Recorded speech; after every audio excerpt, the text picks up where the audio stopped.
Jesus got up from praying and went over to his disciples.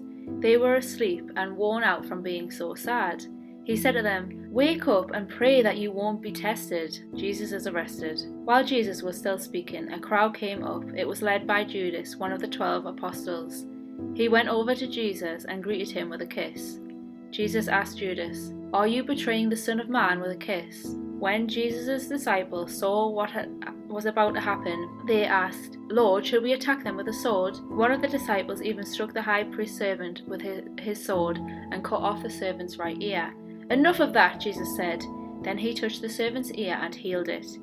Jesus spoke to the chief priests, the temple police, and the leaders who had come to arrest him. He said, "Why do you come out with swords and clubs and treat me like a criminal? I was with you every day in the temple and you didn't arrest me. This is your time, and darkness is in control." Peter says he doesn't know Jesus.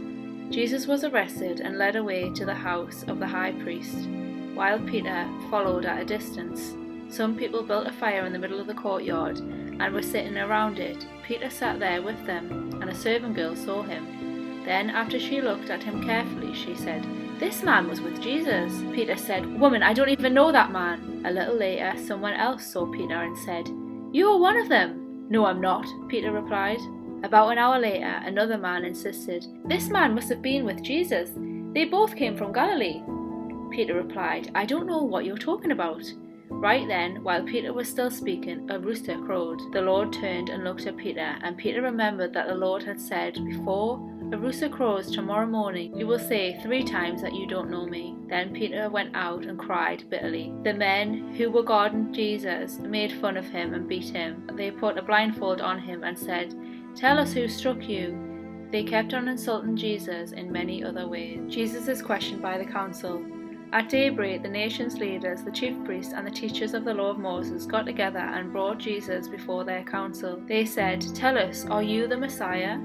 Jesus replied, "If I said so, you wouldn't believe me, and if I asked you a question, you wouldn't answer. But from now on, the Son of Man will be seated at the right side of God, all-powerful." Then they asked, "Are you the Son of God?" Jesus answered, "You say I am." They replied, "Why do we need more witnesses? He said it himself." Pilate questions Jesus. Everyone at the council got up and led Jesus off to Pilate. They started accusing him and said, "We caught this man trying to get our people to riot and stop paying taxes to the emperor. He also claims that he is the Messiah, our king." Pilate asked Jesus, "Are you the king of the Jews?" "Those are your words," Jesus answered.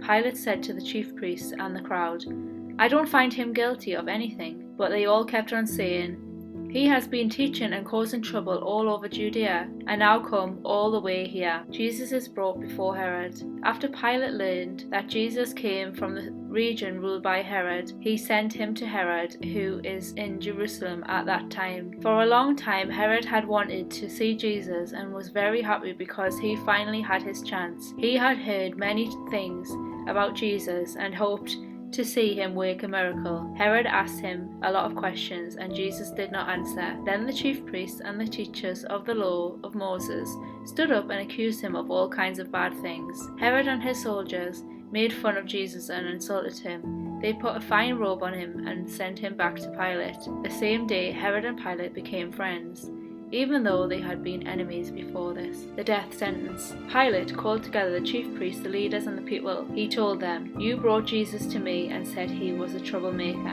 but I have questioned him here in front of you and have not found him guilty of anything that you say he has done."